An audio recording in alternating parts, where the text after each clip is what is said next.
shall not wither, and whatever he does shall prosper. The ungodly, not so. They are like chaff which the wind blows away. Therefore the ungodly shall not stand in the judgment, nor sinners in the congregation of the righteous. For the Lord knows the way of the righteous, but the way of the ungodly will perish. Psalm 1.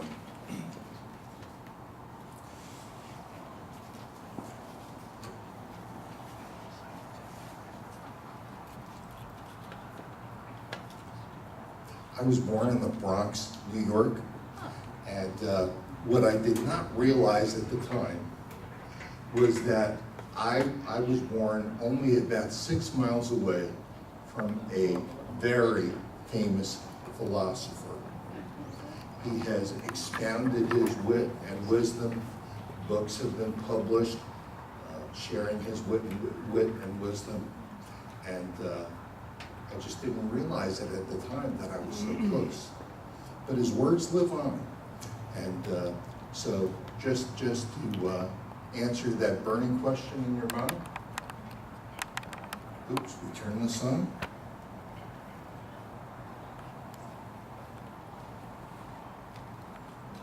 Okay. What? Nice. Yogi Berra. Yogi Berra. I didn't know. Oh, not like I know. A great philosopher. Hey, boo-boo. Pastor Ken, what do you mean a great philosopher? Well, have you ever heard the phrase, it ain't over till it's over? Yes. Yogi Berra. Have you ever heard the phrase, it's like deja vu all over again? Yogi Berra. Yogi Berra. That's Yogi Berra. Yogi once went into a pizza place and he ordered a large pizza. And they asked him, would you like this pizza cut in 6 pieces or in 8 pieces? Yogi thought about it for a minute. He said, you better cut it in 6. There's no way I can eat 8 pieces of pizza. But the one that I like the most,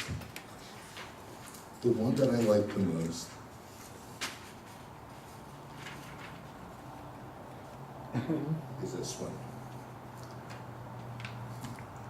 When you come to a fork in the road, he was giving directions to someone. So now, when you come to the fork in the road, take it.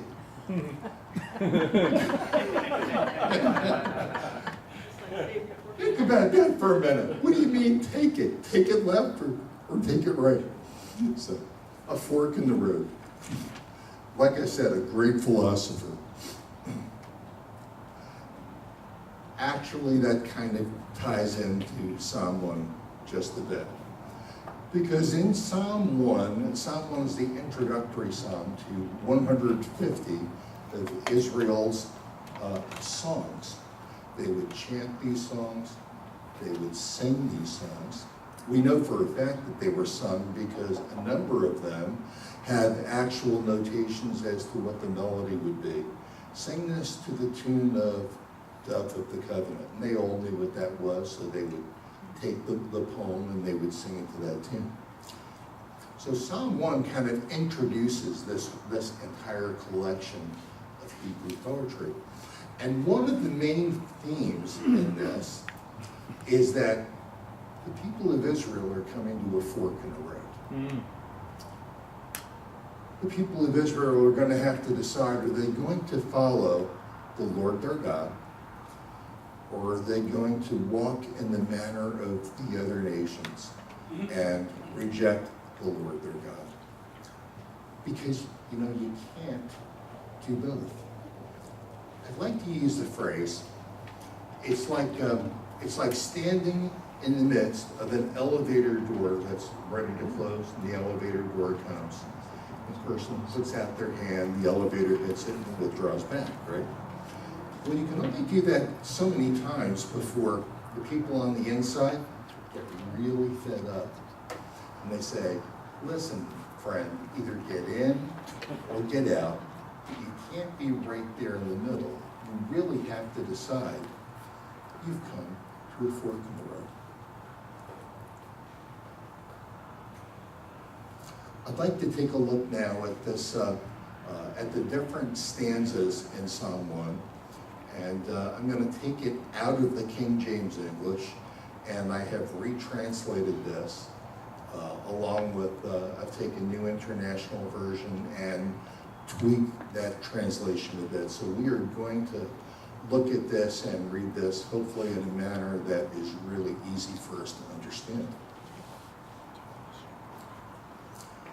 Blessed is the one. You'll notice I took man out and I put in one. The psalmist was not trying to make a statement about masculinity or femininity. He wasn't trying to say that this Hebrew covenant thing is only for men and the women aren't included. That wasn't his purpose at all. He was just using the term generically.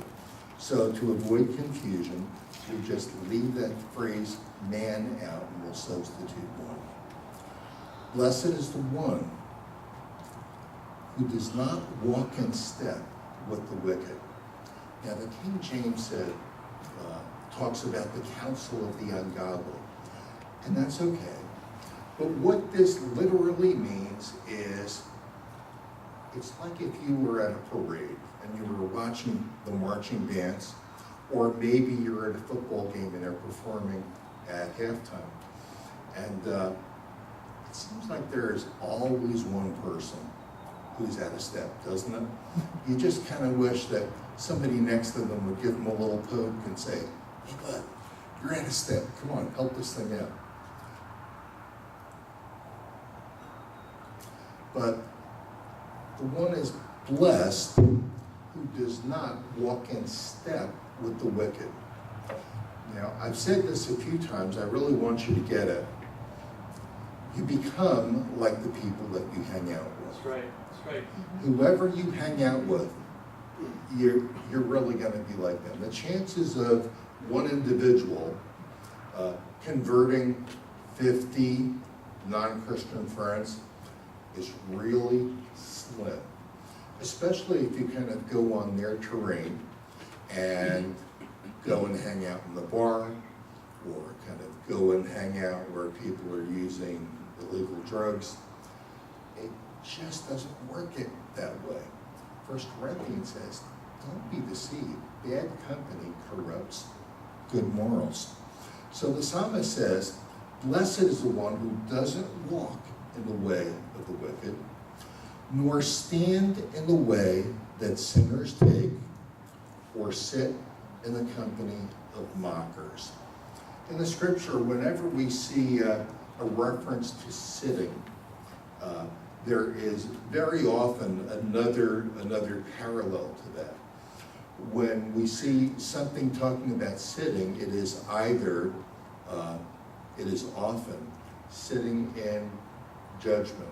The person who is sitting would be one of the elders sitting in the gates, passing judgment and saying, giving rulings on different situations.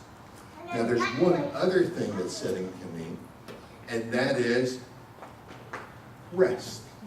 That the person is going to rest from their chores and rest from their works, rest from their occupation.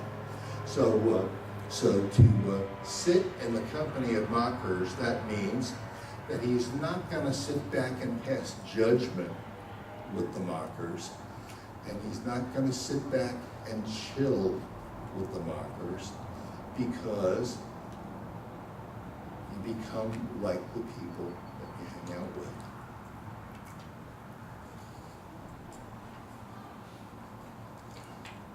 But his delight is in the Torah of the Lord, and in his Torah he meditates day and night. Some of you have perhaps not heard that word Torah.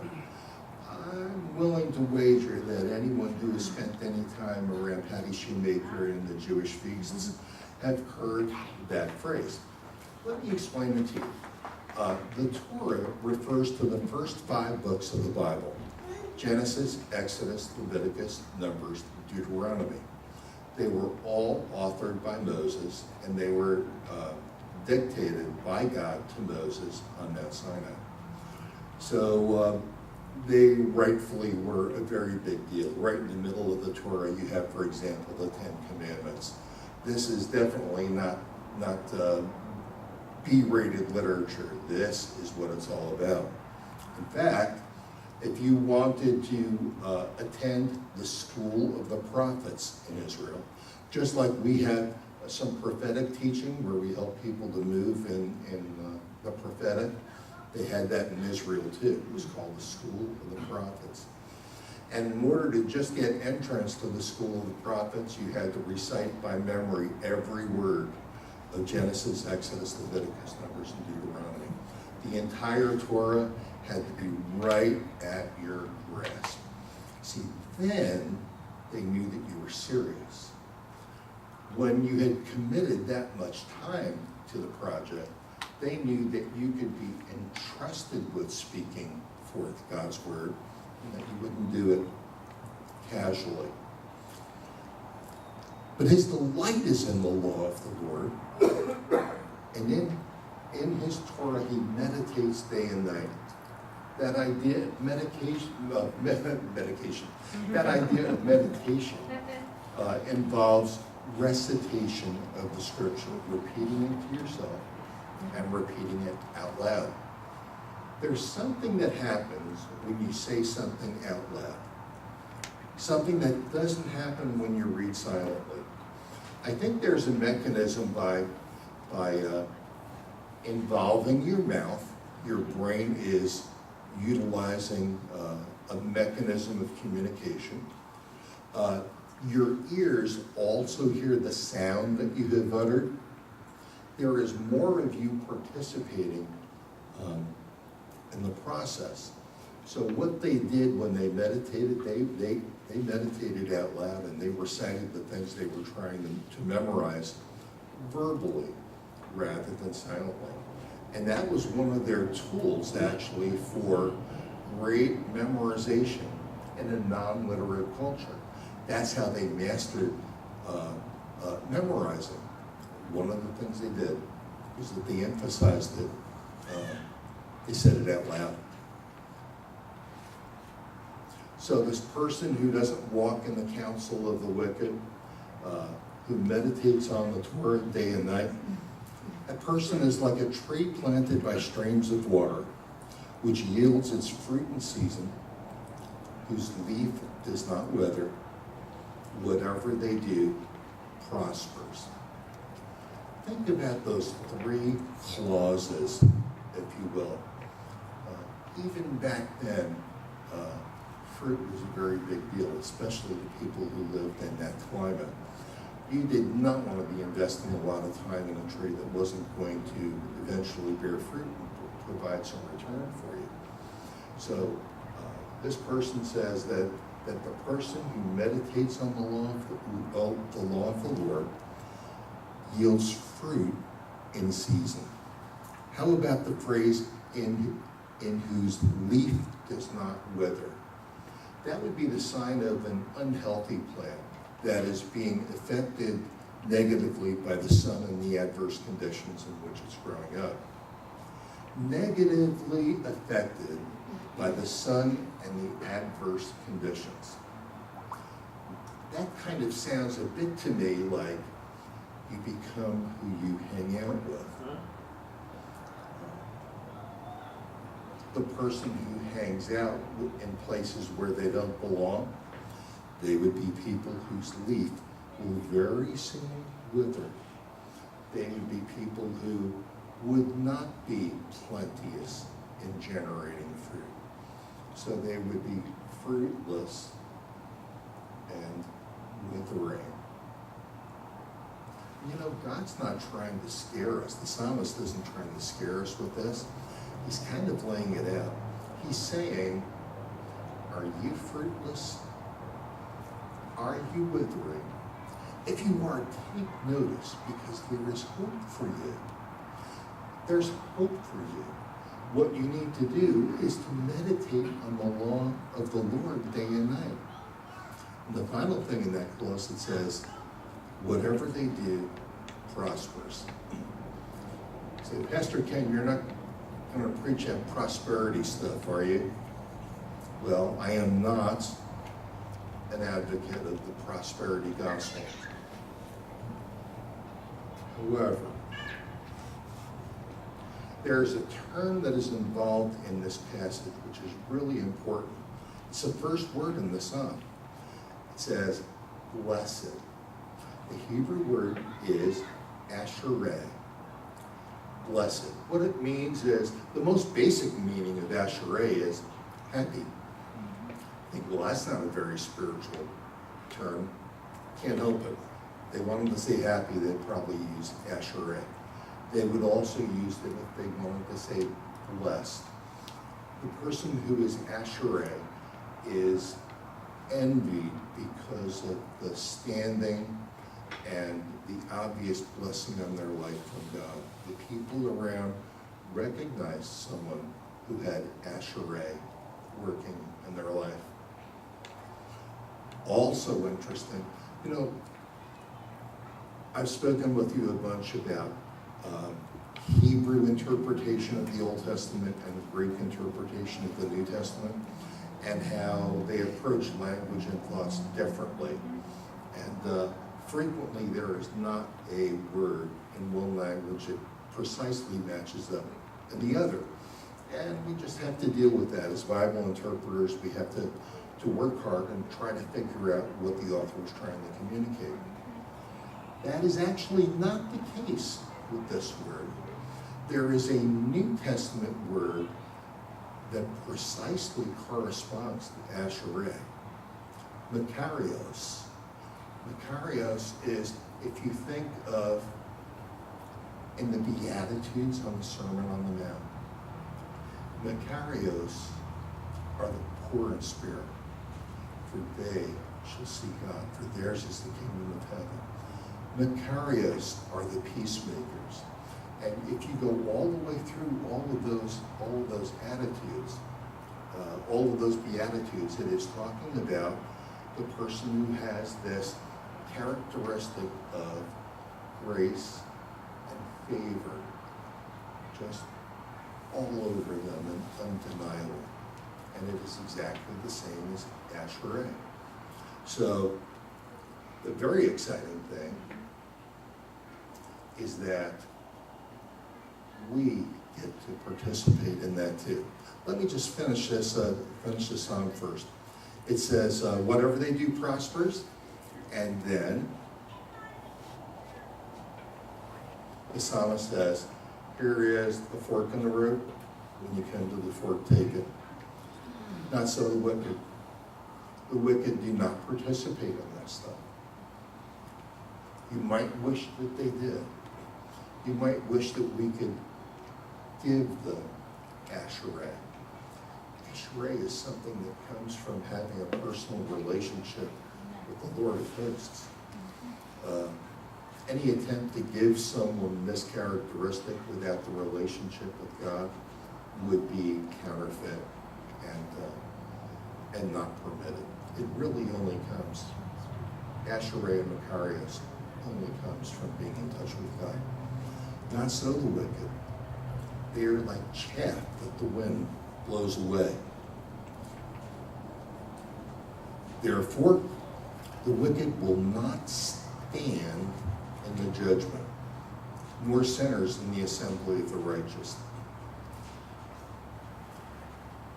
I don't know if you've ever thought about this, but the word stand can have two very different meanings. Denny, could you help me with something? Would you kindly just rise up out of your seat? Denny just performed the act of standing. Thank you, Denny. I had been standing here for a few minutes. I am in an upright position for a period of time, and Denny arose and changed his location. Different concepts, aren't they? In Psalm 1, it says, therefore, the wicked will not arise in the judgment like Denny did. They won't be seated and rise up for some recognition. It is as if there is a coliseum of people, and some are called that for special recognition. And the psalmist is saying here, the wicked are not going to stand in the judgment. They're not going to be called up for special recognition. They will not be included in this, nor sinners in the assembly of the righteous. Now, the big question when it comes to this concept of blessing, Asherah and Makarios, the question that all of us has asked at certain times is this for us now, or is this reversed, or is this reserved for us in heaven at a time in the future? Nod your head if you have wondered about that question. Just about all of you, I suspect, have wondered, are these promises of God's blessing, is this future stuff, or is this current day stuff? My answer to that is yes. Yes. Now, I think we get in trouble. I think where people in the Christian church get in trouble is when they spend so much time trying to apply the concept of blessing to their current day circumstances. They hope that God will bless them with a Cadillac.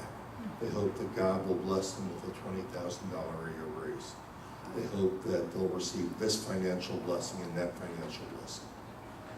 Now, it is good to be blessed by the Lord. There's nothing wrong with being blessed by the Lord.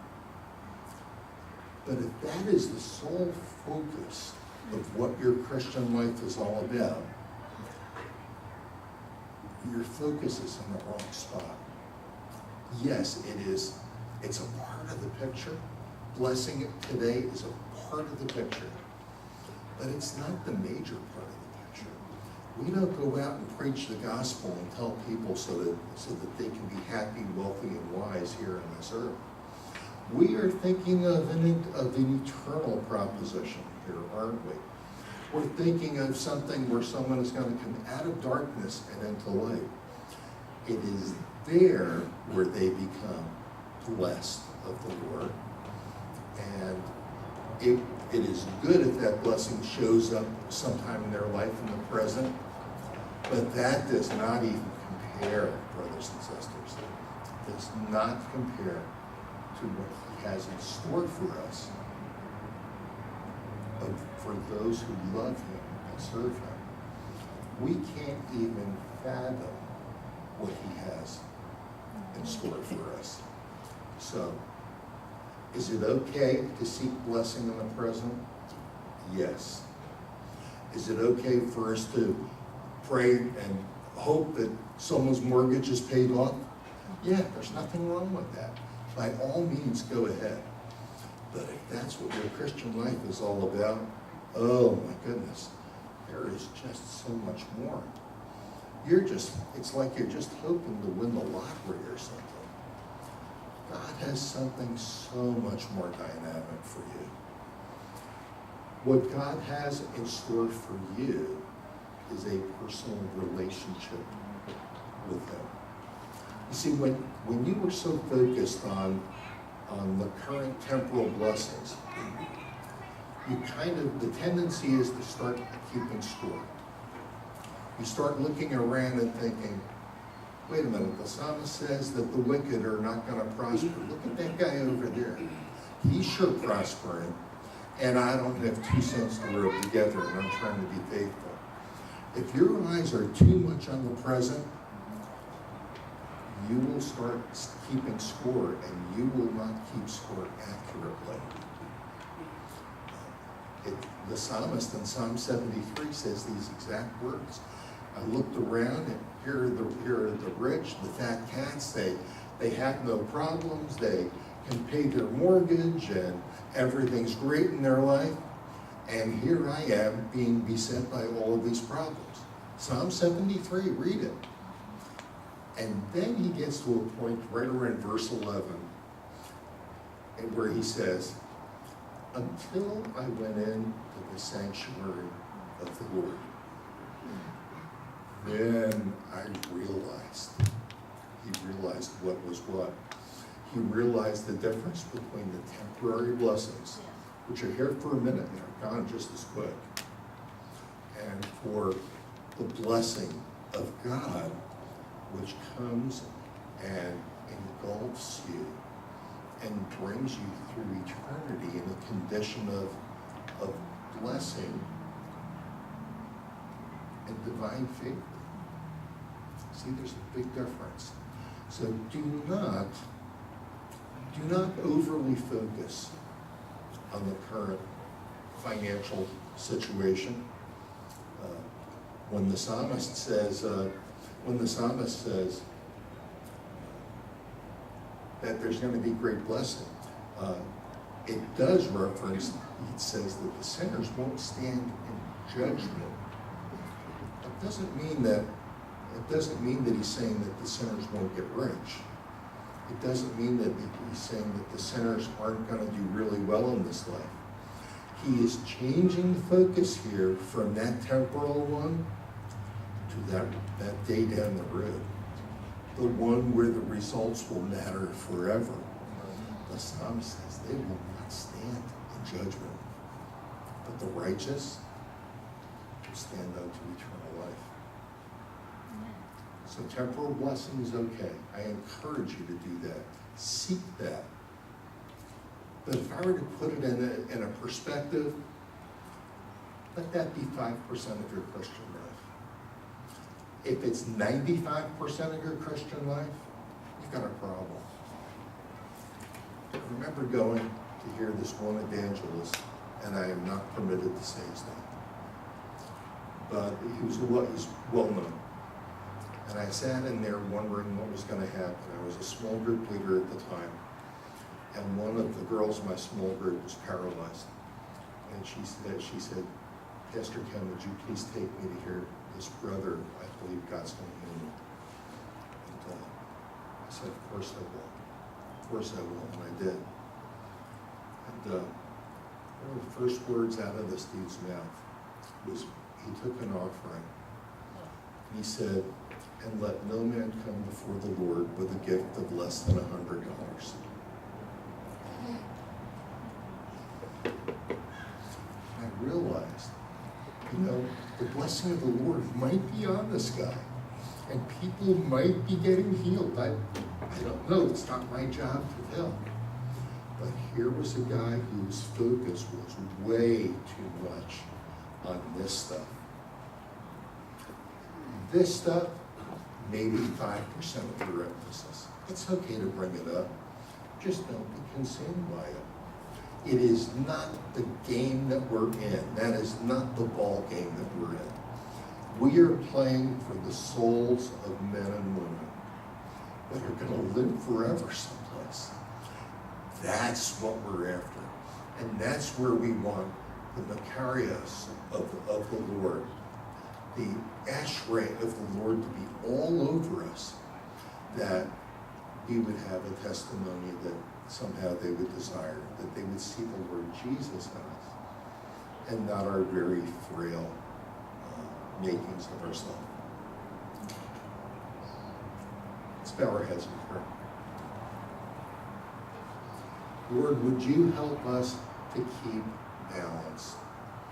Would you help us to stay focused on what the task is? Lord, we would be glad to accept some financial blessing here. That would be just fine. But that is not going to be the focus of our life. That is not going to be the focus of our prayer life. The focus of our prayer life is you. And the focus of our ministry is going to be bringing the lost to you and us helping them to become dedicated followers of Christ, disciples. We say that is our goal. We say we recognize that is what pleases you. And we ask that you would help us to do that. In Jesus' name.